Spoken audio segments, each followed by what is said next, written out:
เตียงบ่ซื้อมาแม่ประตูบ่ตัวนี้กะประตูสองอันบ่นี่สองอันโอ้ตัวนั้นเบิ่งไปเบิ่งกันเพียงเนาะมีหยังแน่เพิ่นซื้อเข้ามาให้กินนี่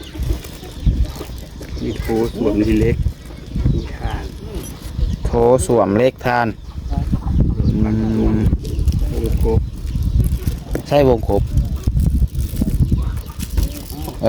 วงกบมื้อนี้คือสิได้จะเทศตีนเช้านี่ไปจักเนาะ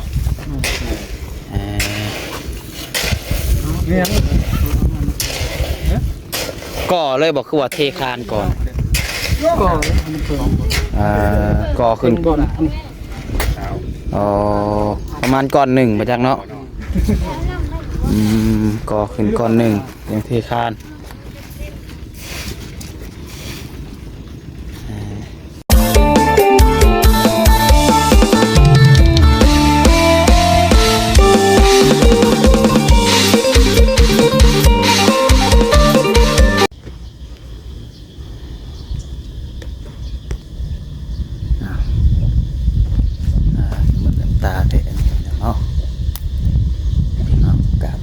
สบาย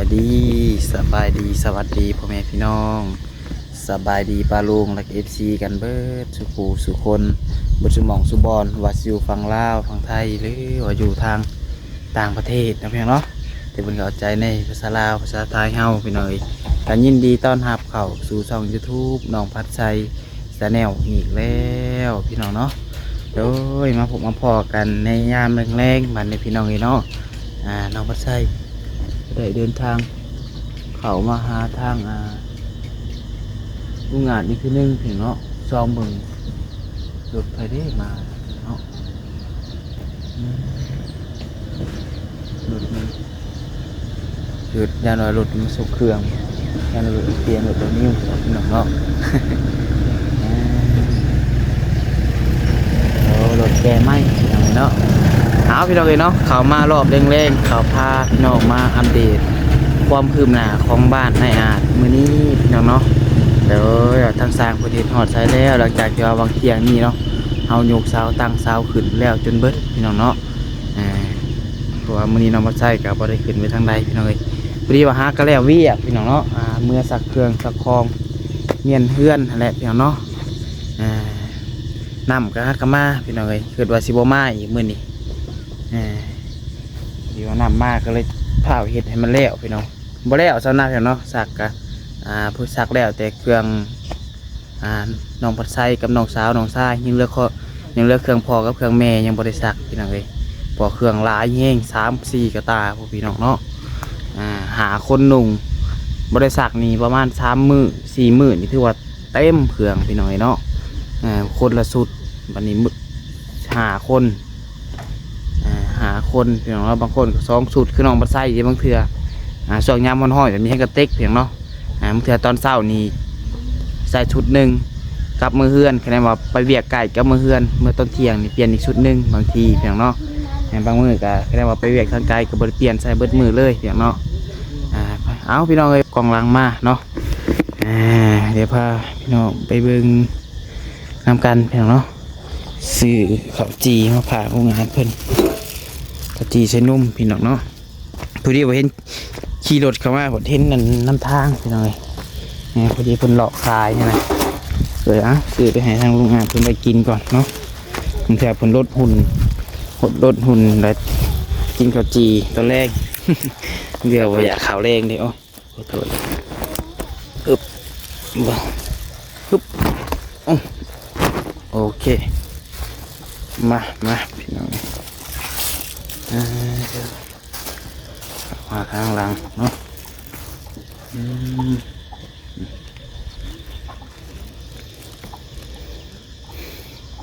พี่น้องเนาะอันนี้ก็เป็นไว้กระเบื้องไว้ไม้ไว้ต่ออะไรเป็นเนาะนี่ดิไม้ต่อที่เป็นซื้อเขาว่าบ้านนี้พี่น้องเนาะที่เป็นแกสะดดเอานิ้วมาอะไรพี่น้องเลยบ้านนี้ก็ได้เนาะ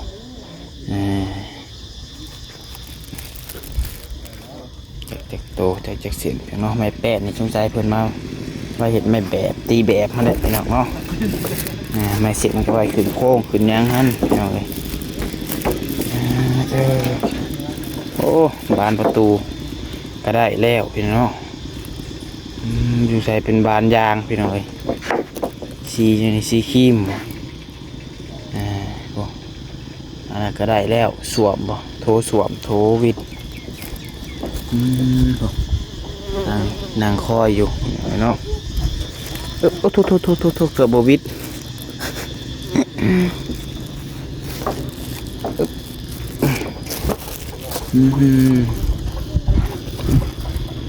นางคอยอยู่บ่แดดบ่นางอยู่คนใด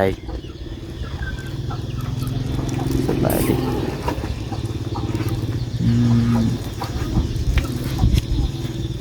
เรียกว่าสิบ่แดดซะดอกเรียกว่าบ่แดดบ่ร้อนก็นั่งแล้ว เนี่ยนะมันเย็นอดเอาจังหวะได้กอกเกยออกมานี่ก็บ่แดดแล้วบัดนี้เนาะนั่งบนบันไดนี่พี่น้องเอ้ยคันสิมีงบให้มันแล้วคนครัวกับห้องน้ำนี่ก่อนเนาะลุงอ่ะเนาะแล้วตัวนี้นี่ก็คือสิดีพี่น้องเอ้ยคันว่าแล้วเนาะคันแล้วก็สาธุ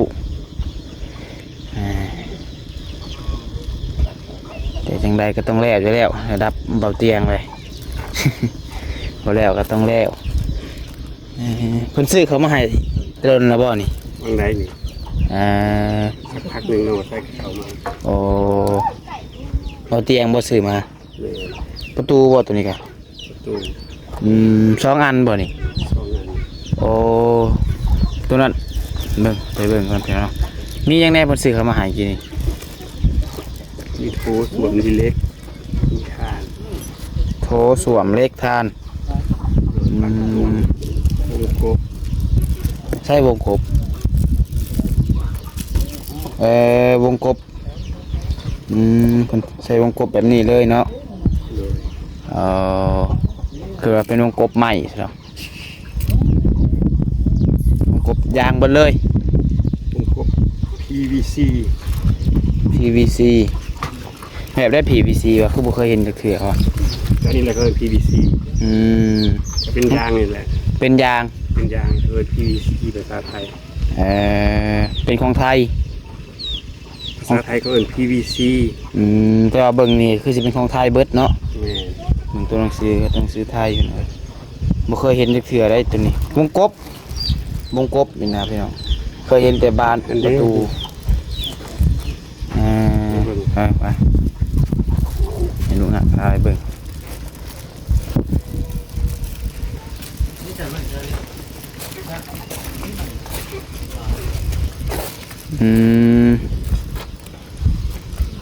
ประกอบมาเอาเนาะ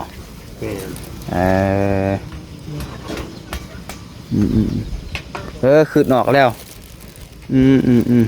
ลืม คือจะเดียววงกบเป็นหัว ลืม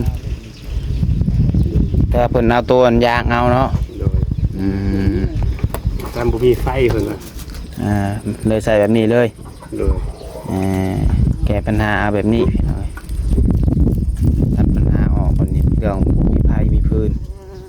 แต่ก็สิย่างบัดขึ้นโค้งราคาอีกแล้วเนาะเลยมือ เลยเขาคุมจวดคือสร้างเลย แมน เป็นการลังคาเป็นกระจายเลยมือสร้างประเตียงออกมา น้องทรายเพิ่นฮะเนาะทานนี่5 กระสอบ โดย ซื้อมาดังนี่บ่ทาน เอามาลงอันนี้ดิ โอ้ลงท่อนี่ โดย ใส่ทานเลยเพราะลงเอาลงเบิดเลย แรกแรกเราจะสร้างคน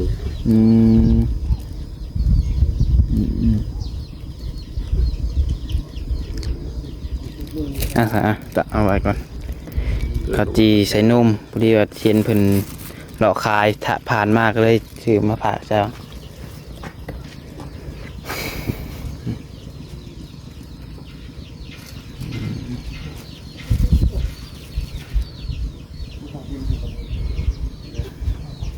ดินกับเรา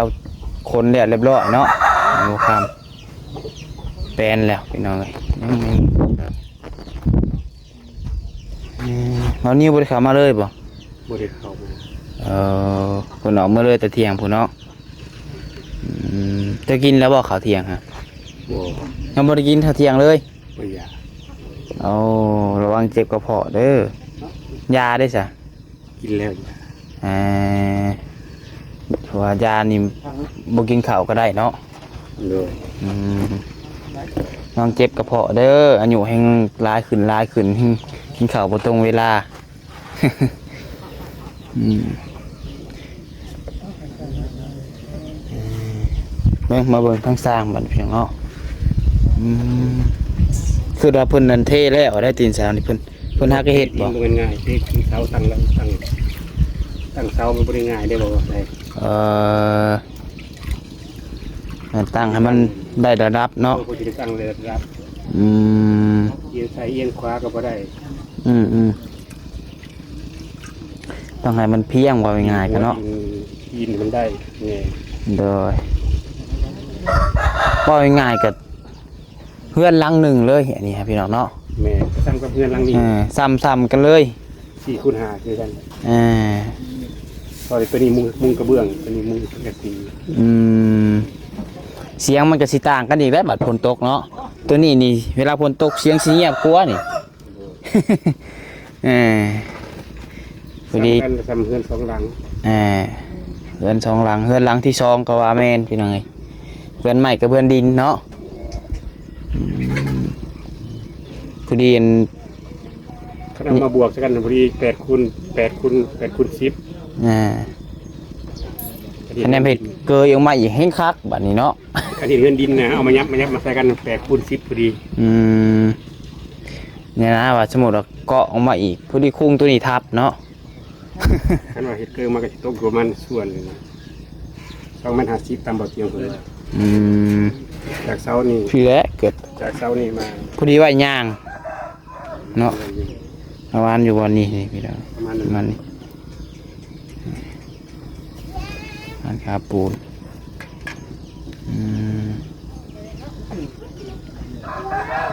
เย็น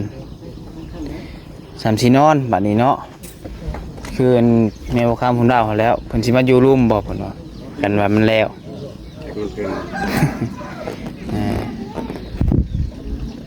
ปันกันอยู่คนละหลังเลย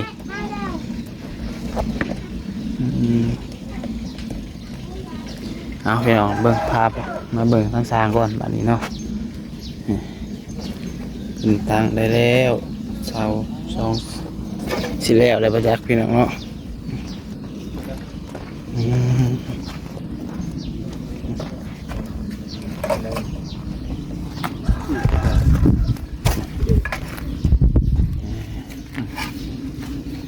ยังสาวสุดท้ายบ่นี่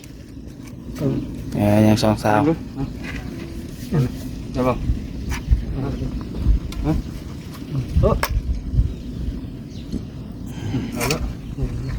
ขอบคุณมากใช่ ต้องเอาคักๆเนาะ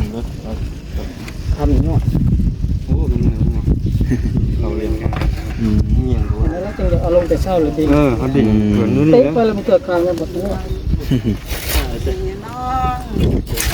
มื้อนี้คือสิได้จะเทศตีนเช้านี่บ่จักเนาะ เนี่ย ก่อเลยบอกคือว่าเทคานก่อน ก็มันเกิด ก่อขึ้น บ่อน อ๋อประมาณก้อนหนึ่งมาจากเนาะก่อขึ้นก้อนหนึ่งยังเทคาน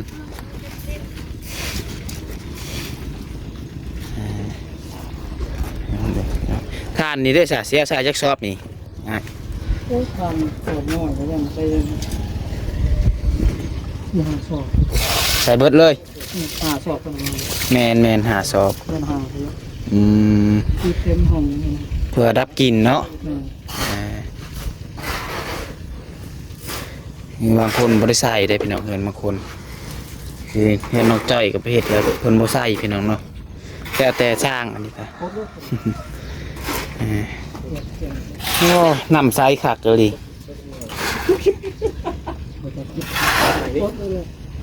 ขึ้นอัดแล้วหมดเลยยังเบิ่งน้ำพี่น้องแน่แบบว่าคนโมมี่นี่คนกินใช่ไหมนี่เนาะ แม่น บางคน ลูกค้าก็กินถ้าเป็นลูกชายเป็นสิขั้นตอนต่อไปก็จะได้กินอยู่ เป็นกินน้ำบาดาล อืมใส่ได้พี่น้องพูดลงไปอีกเนาะอีกเช็ค บ่ได้ใส่ได้พี่น้องเอ้ยซ้ำนี่ต้องใส่เลย ซ้ำน้ำกอกบ่จัก เราคือถ้าเทียบลง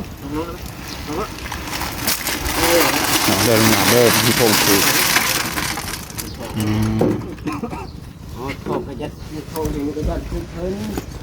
ถอกโลดได้ยังบ่ได้อาบน้ำเนาะลุงอาจ จากล็อกคือตัวขับรถก็ได้เสียมัน โอเคแคปเจอมันจะบ่ยากแคปเอานางสาวนี้อะไรพี่น้องเอ้ยไปตามบริเวณ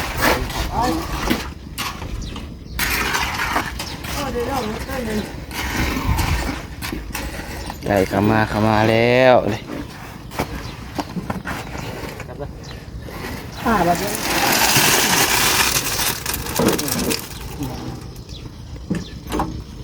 กูเลยจะเกิดแข็งเนาะ หึ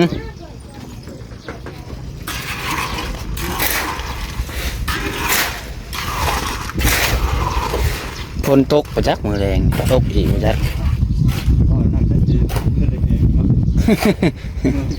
เอ้ย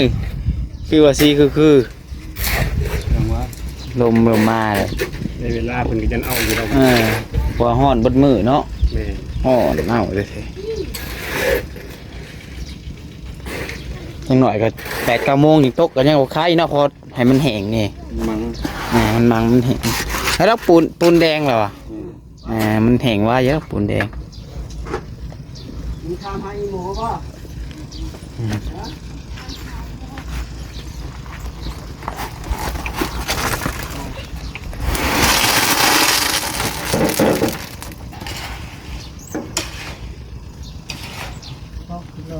เอาป่ะ อีกแล้ว ไอ้ป่ะ อีกแล้ว อีโลนะ ลงไปดิ่งก็ได้ใช้ได้นะลุงอ่ะลงบ่ ไปลงไป ฮะ ไปลงไป แช่น้ำนี่ลงไปแช่น้ำนี่ มันขึ้น อาบแดด มันเพิ่มอยู่ได้นานมันเลยคอหนึ่งขึ้นมา ลงไปอาบแดดนี่เนาะโอ้กล้องไปตกตุ้มลงนี่พอแห้ง ลุงอ่ะเชื่อไหม ที่ว่าช่วยไปแล้วนะ โอ้ไปเลยเหนื่อยเดียวสาม เพิ่ ตั ม วสับ ได้นานมันเกินคอหนึ่ง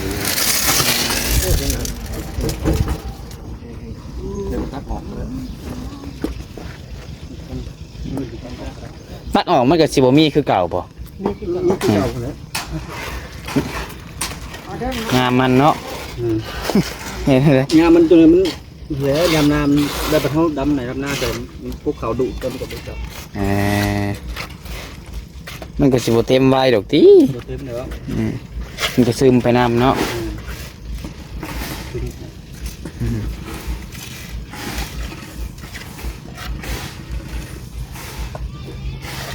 เพื่อนแบบนี้เลย น้ำมันขึ้นเลยมันก็ล้ม น้ำออก น้ำ บ่ เดือดหามก็ล้ม เออ ตัวได้ปีเลยอยู่ในเรือนยังเป็นยัง ไม่ได้ดูด นี่โอ้ยคิดหลอกเลยแอลเลยก็ได้ ที่ไม่ได้เนาะคันพิษลอกเลยเจ็บเลยแหละ คิดหลอกมันตอดปั๊บมาเลยนี่มันได้นั่งจึ้งซะก่อนเป็นน้ำกินเหล่าบองยาบ่ เดี๋ยวพี่ได้อายกันเลยตอนที่เป็นลังยอกเลย อืม ตอนเป็นลังยอกนั้นนั่งพิท่ากันลุกบ่ได้ นอนพิท่ากันลุกบ่ได้ อืม นอนความนี่บ่ได้เลย นอนความมือได้เลยคือนอนความมือได้เลยมือต่อมาก็มันบ่ได้ไปเฮ็ดงานเลยไปบ่ได้มันเป็นลังยอก นั่นคอยผิดโยเสาอาบน้ำเนี่ย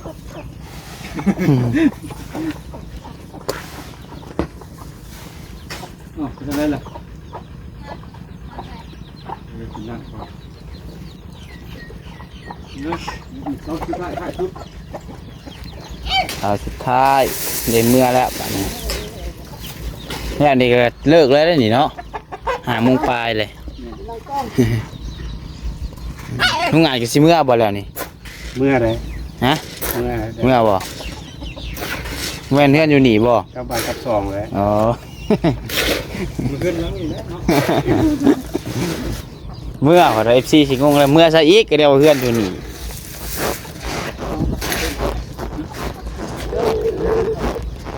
ฮ้อนๆค่ำนี่ยังฮ้อนอยู่อู้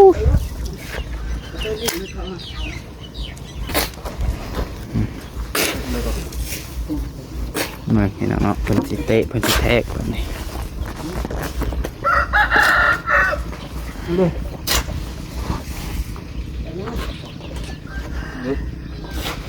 ออกก็สิ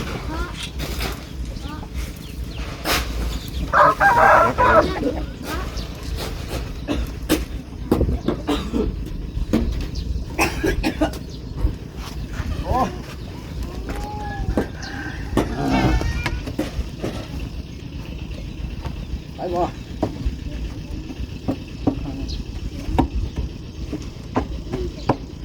ได้บ่รุดเงาก่อนรุดเงา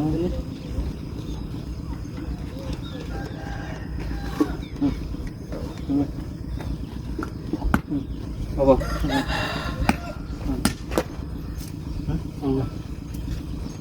นี่ว่ามัน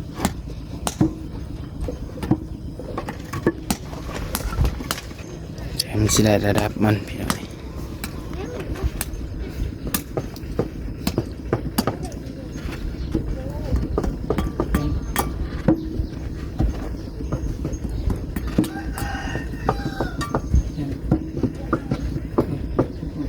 เอาบ่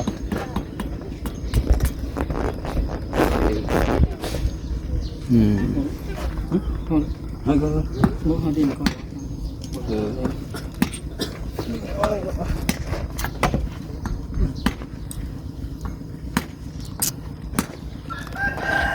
เป็นบ่ลุงอาจเจ้ากะเคยเฮ็ดอยู่บ่เออเฮ็ดเองได้บ่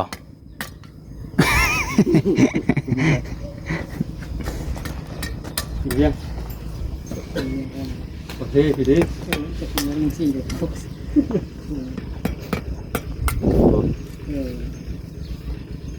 มาห้องมาจาน ดีมาห้องดีมาห้อง มาจะยิงกันไม่ได้ บ่ บ่ พอจะได้ทำเลย อืมโอ้ยสาวสุดท้ายแหละได้ดีดอกเนาะ ไทยยังอยู่ตารางเทียง อืม ไทยยังจอดอยู่ตารางเทียง บ่แล้วก็ไต่ไผเฮ็ดนั่นคือเฮือนแล้วนี่จนนั่น9:00 นได้เฮ็ดมื้อสุดท้ายฮะ 9:00 นกลางคืนได้ตลอดเฮ็ดมื้อน่ะ นี่ทางไป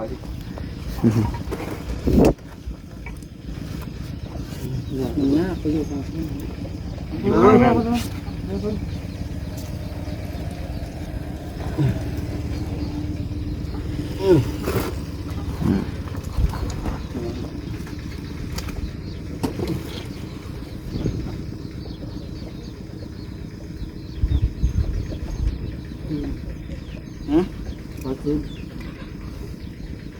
จะพูดอยู่เพราะว่าเดี๋ยวเป็นเด็ก ไปคืนมันจะหยับเขา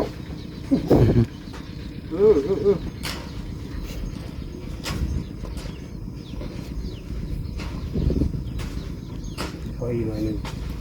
เช็ดดีไปไปเอามาไม่นะ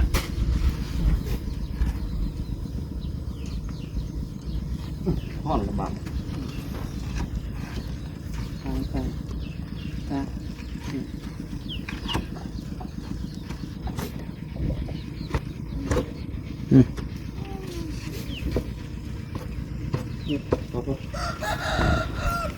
อาไปดูได้บ่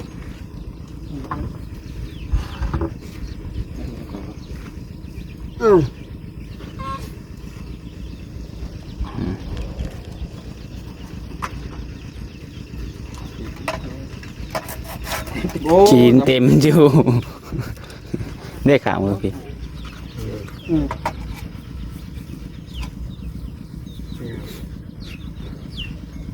บ่ได้จักเถื่อเลยเนาะ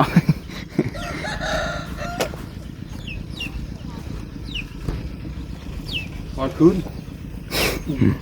มันก็มาอยู่ทั้งที่ติ้งจับกระดับก็ได้ เอาสาพี่น้องเนาะ